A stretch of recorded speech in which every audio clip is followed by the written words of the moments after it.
Hello and welcome to digital teacher ji. आप सभी का डिजिटल टीचर जी में बहुत बहुत स्वागत है। तो इससे पहले हमने आपकी जो इंटरनेशनल मार्केटिंग की जो किताब थी वो पूरी हमने अब ख़त्म कर दी है। अब इंटरनेशनल मार्केटिंग अगर आपको पूरी किताब चाहिए, पूरी किताब का सॉल्यूशन चाहिए तो पूरी किताब आप हमारे चैनल पर जो प्लेलिस्ट है इंटरनेशनल मार्केटिंग में उसमें जाकर आप पूरी प्लेलिस्ट पूरी किताब डाउनलोड कर सकते हैं या पूरी किताब पढ़ सकते हैं। पूरी किताब का सॉल्यूशन मैंने वहाँ पर दे दिया है आपको। तो अब हमारा शुरू होता है मार्केटिंग मैनेजमेंट या principles of marketing. Principles of marketing या मार्केटिंग मैनेजमेंट में मैंने कई वीडियो आपको इससे पहले दी हैं।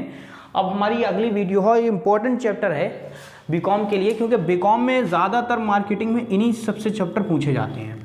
तो अगला हमारा जो चैप्टर है, जो आज का चैप्टर है, वो परिवहन और भंडार। परिवहन का मतलब हुआ ट्रांसपोर्टेशन और भंडार का मतलब होता है स्टोरेज।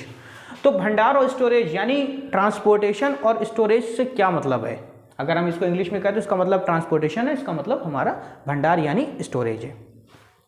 तो एक एक को समझते हैं कि ट्रांसपोर्टेशन क्या है और ट्रांसपोर्ट्स के बाद हम समझेंगे स्टोरेज क्या है। तो सबसे पहले समझते हैं परिवहन का। जो परिवहन का मतलब क्या है? किसी भी सामान को, किसी भी इंसान को एक जगह से दूसरी जगह ले जाने वाली चीज़ को ही हम ट्रांसपोर्ट कहते हैं। ट्रक है, ट्रैक्टर है, बैलगाड़ी है, साइकिल है, बहुत सी ऐसी चीज़ें हैं जो क्या करती हैं, एक जगह से दूसरी जगह पर सामान को लेकर जाती हैं या फिर इंसानों को एक जगह से दूसरी जगह लेकर जाती हैं। अब किसी भी बिजनेस में ट्रांसपोर्ट्स का क्या महत्व है, किसी भी बिजनेस में ट्रांसपोर्ट क्या काम करता है, तो किसी भी बिजनेस में ट्रांसपोर्ट जीवन रक्त का काम करता है। जिस तरह हमारे बॉडी में रक्त यानी हमारी बॉडी में ब्लड का होना बहुत ज़रूरी है, उसी तरह किसी भी बिजनेस में ट्रांसपोर्ट का होना बहुत ज़रूरी है। क्यों ज़रूरी है? आप कोई सामान खरीद के अपनी फैक्ट्री तक लेकर आओगे, आप जो प्रोडक्ट बना रहे हो उसको दुकान तक पहुँचाने के लिए आपको ट्रांसपोर्ट चाहिए, है ना। तो हमारे लिए क्या है, ट्रांसपोर्ट बहुत ज़रूरी है। अगर आप एक बिजनेसमैन है तो आपके लिए ट्रांसपोर्ट बहुत ज़रूरी है। अब उसी इंपॉर्टेंस को हमने यहाँ पर लिखा है, ये इंपॉर्टेंस आपके जो महत्व है। तो पहला महत्व है परिवहन। व्यापार और परिवहन एक ही समय पर जन्मे दो भाई हैं। मतलब जिस तरह से व्यापार का जन्म हुआ था उसी समय ट्रांसपोर्ट का भी जन्म हो गया था। मतलब जब लोगों ने व्यापार करना शुरू करा था, जब लोगों ने बिजनेस करना शुरू करा था, तो उसी टाइम पर क्या हुआ, एक नई आवश्यकता पड़ गई थी जिसे हमने कहा था परिवहन। क्योंकि बिजनेस आप सिर्फ एक जगह पर रहकर नहीं कर सकते। बिजनेस का जो प्रोडक्ट होता है, आप आज कोई भी प्रोडक्ट बनाते हो कि आपका यही मन है कि वो प्रोडक्ट मेरे मोहल्ले तक बिके, आप चाहते हो उसको अलग अलग शहरों में बेचना चाहते हो, अलग अलग देशों में बेचना चाहते हो। तो जब आप इतना सब कुछ चाहते हो तो आपको क्या चाहिए, परिवहन चाहिए। इसीलिए क्या जाता है, इसे दो भाई कहा जाता है। व्यापार और परिवहन क्या है, आपस में दो भाइयों की तरह है। और ऐसे भाई जिनमें से किसी एक के ना होने से दूसरा अपने आप निष्क्रिय हो जाता है। मतलब दोनों अगर एक साथ काम कर रहे हैं तो आपका व्यापार चलेगा, और दोनों में से कोई एक की कमी है तो व्यापार आपका नहीं चलेगा। मतलब व्यापार में आप क्या करोगे, कोई प्रोडक्ट बनाओगे। सपोज करो आपके पास बिस्किट की फैक्ट्री, आपने बिस्किट बनाकर रख लिया। अब इसे दुकानों तक पहुंचाने के लिए आप क्या करोगे, आपको ट्रांसपोर्ट की ज़रूरत पड़ेगी, आपको कार की ज़रूरत पड़ेगी, आपको ट्रक की ज़रूरत पड़ेगी। अगर आप बहुत दूर भेजना चाहते हो तो आपको एरोप्लेन की ज़रूरत पड़ेगी, शिप्स की ज़रूरत पड़ेगी, कार्गो शिप्स की ज़रूरत पड़ेगी। तो क्या है, ट्रांसपोर्टेशन क्या है, व्यापार का एक महत्वपूर्ण अंग है, जिसके बिना आप व्यापार को आगे नहीं बढ़ा सकते। दूसरा क्या है, कच्चे माल को कारखाने तक लाने के लिए, भाई जो भी आपके पास कच्चा माल है, जो भी आपका रॉ मटेरियल है, उसको कारखाने तक लेकर आओगे तो आपको ट्रांसपोर्ट की जरूरत पड़ेगी। तथा निर्मित माल को, जब आपने माल बनाकर तैयार कर लिया, सपोज करो आप बिस्किट बनाने के लिए आटा लेकर आओगे अपनी फैक्ट्री में, तो कैसे लाओगे, किसी ट्रक में भर के लाओगे, किसी ट्रैक्टर में भर के लाओगे। फिर जब आपने कोई उससे बिस्किट बना लिए, निर्मित माल को फिर उपभोक्ताओं तक यानी कस्टमर्स तक पहुंचाने के लिए भी तो आपको किसकी जरूरत पड़ेगी, ट्रक है, ट्रैक्टर है, वायुयान है, रेलगाड़ी है, इन सब की जरूरत आपको पड़ेगी।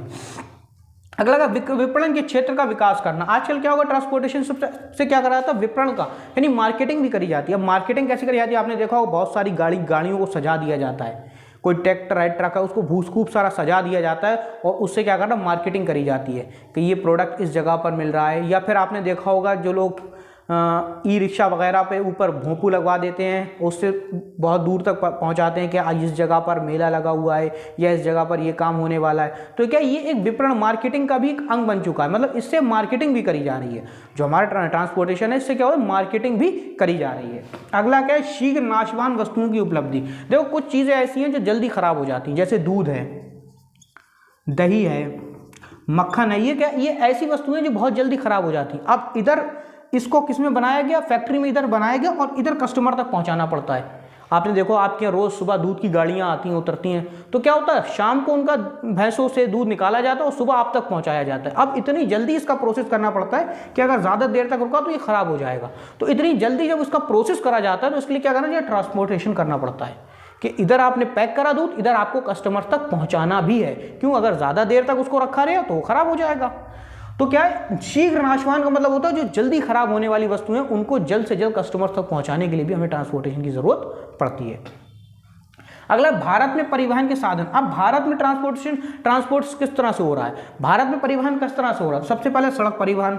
सड़क परिवहन का मतलब होता है रोड ट्रांसपोर्ट। रोड ट्रांसपोर्ट में कौन कौन से आ जाते हैं, रेल है, बस है, ट्रक है, ट्रैक्टर है, टेम्पो, मतलब जितने जो रोड पर चलने वाले परिवहन है उन्हें क्या कहा जाता है, सड़क परिवहन के अंतर्गत वो आते हैं। अगला, जल परिवहन। कार्गो शिप्स हैं, शिप हैं, नाव है, बोट्स है, स्टीमर हैं, ये सब क्या है, जल परिवहन के अंतर्गत आते हैं। वायु परिवहन के अंतर्गत क्या आता है, बहुत सारे हेलीकॉप्टर्स हैं, जेट है, एरोप्लेन्स हैं, ये सब किस में आते हैं, वायु परिवहन में आते हैं। मतलब अगर आपका क्वेश्चन इस तरह से आता है कि भारत में प्रयोग किए जाने वाले, भारत में कितने प्रकार के परिवहन को प्रयोग किया जाता है, भारत में 3 तरह के परिवहन को प्रयोग किया जाता है, सड़क परिवहन, जल परिवहन और वायु परिवहन को प्रयोग किया जाता है। अगला आ जाओ भंडारण पर। अब भंडारण क्या है, स्टोरेज क्या है। देखो, आप जब भी कोई सामान बनाते हो, जब भी आप कोई प्रोडक्ट बनाते हो तो उस प्रोडक्ट को आप स्टोर करके रखते हो कुछ दिनों अपने पास। जब मार्केट में उसकी मांग होती तो आप उसको सप्लाई करते हो। ऐसा तो नहीं है कि प्रोडक्ट बनाया और एकदम मार्केट में पहुंचा दिया, नहीं, प्रोडक्ट बनाने के बाद कुछ टाइम उसे आपको अपने पास भी रखना पड़ता है। तब जब मांग आती है, जब डिमांड आती है, तब वो आप उसको मार्केट तक पहुंचाते हो। तो प्रोडक्ट को बनाकर या कच्चे माल को, जैसे मान लो आप कोई रॉ मटेरियल लेकर आए तो उसको भी स्टोरेज में रखोगे ना, तो जब आप इन सब चीज़ों को स्टोरेज में रखते हो तो उसमें क्या क्या करना पड़ता है, इसका इंपॉर्टेंस क्या है, स्टोरेज क्यों करना पड़ती है, क्यों हम अपने प्रोडक्ट को अपने पास स्टोर करके रखें, बेचे क्यों ना। तो पहला, मौसमी उत्पादन। देखो, कुछ चीज़ें ऐसी होती हैं जो मौसम में ही मिलती हैं, जैसे आम है, गर्मी के मौसम में ही मिलेगा। अब इसे सर्दी के मौसम तक रखने के लिए आपको इसको स्टोर करके रखना पड़ेगा ना।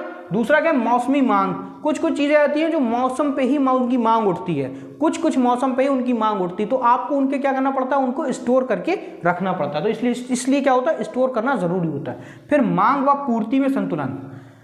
डिमांड को बनाए रखने के लिए भी आपको स्टोर करना पड़ता है। जैसे मान लो बहुत सारा प्रोडक्ट मार्केट में आ जाए तो क्या होता है, प्रोडक्ट सस्ता हो जाता है। तो प्रोडक्ट को सस्ता होने से बचाने के लिए आप क्या करते हो, उसको स्टोर करके रखते हो, धीरे धीरे मार्केट में लेकर आते हो, जिससे मांग भी बनी रहती है, यानी उसकी डिमांड भी बनी रहती है, और उसकी पूर्ति का मतलब होता है सप्लाई। डिमांड भी बनी हुई है और उसकी सप्लाई भी चल रही है। अब अगर एकदम सारा प्रोडक्ट आप मार्केट में रख दो तो आपके पास से प्रोडक्ट खत्म हो जाएगा और प्रोडक्ट का जो रेट है वो भी गिर जाएगा। तो यहाँ डिमांड और सप्लाई को बनाए रखने के लिए, संतुलन का मतलब डिमांड और सप्लाई में बैलेंस रखने के लिए हम क्या करते हैं, स्टोरेज करते हैं। परिवहन की बचत करने के लिए, आप बार बार सब बाजार से सामान खरीद कर लाओगे तो बार बार आपको किराया देना पड़ेगा, बार बार आपको ट्रांसपोर्ट का चार्ज देना पड़ेगा। अब आपने क्या करा, एक बार लाकर अपने स्टोर में रख दी तो आपको ट्रांसपोर्ट का जो खर्चा होता है वो कहीं ना कहीं बच जाता है आपका। अगला क्या, लाभ पर बेचने के लिए। कभी कभी व्यापारी क्या करते हैं, या हाँ उमूमन आपने देखा होगा कि जब मार्केट में कोई वस्तु सस्ती होती है, कोई भी चीज़ जो मार्केट में सस्ती होती है तो उसको बहुत सारा खरीद कर रख लेते हैं, और जब वो महंगी होती है तब उसको बेच देते हैं। तो लाभ पर किसी सामान को बेचने के लिए भी लोग क्या करते हैं, भंडार यानी स्टोर करते हैं। समझ में आ गया स्टोर का मतलब। अगला, स्टोर के प्रकार कैसे, निजी स्टोर। कभी कभी क्या होता है, आपके पास खुद के पास बहुत बड़े स्टोरेज सिस्टम लगे होते हैं, बहुत बड़ा स्टोर रखा होता है जहां पर आप अपनी वस्तुएं रखते हैं। सार्वजनिक स्टोर वो वाले स्टोर होते हैं जहां पर आप किराया देते हैं अपने प्रोडक्ट को रखने के लिए, कुछ समय तक रखने के लिए, जैसे आलू के लिए है और बहुत सारे के लिए होता है। क्या होता है, आप सार्वजनिक स्टोर में जाकर अपना सामान रख सकते हैं। अगला है सरकारी भंडार। गवर्नमेंट के भी आजकल बहुत सारे भंडार, मतलब बहुत सारे स्टोरेज हैं जिसमें आप जाकर अपना सामान रख सकते हैं। अगर आपके पास खुद के पास अपना खुद का स्टोर सिस्टम नहीं है तो आप वहाँ जाकर भी सरकारी भंडार में भी अपने सामान को रख देते हैं। फिर आता है शीतल भंडार। शीतल भंडार वो होता है जो आलू हैं और बहुत सारी चीज़ें हैं जिनको ठंडक, मतलब ठंड में रहने वाली जो चीज़ें हैं उनके लिए क्या होता है, शीतल भंडार का यूज़ करा जाता है। ये एक अलग तरह का भंडार होता है। तो ये आपके थे परिवहन और भंडार जो मैंने आपको बता दिए। उम्मीद है समझ में आया होगा, और समझ में आया तो आपको क्या करना है आपको मालूम है। तो मिलते हैं अगली वीडियो में।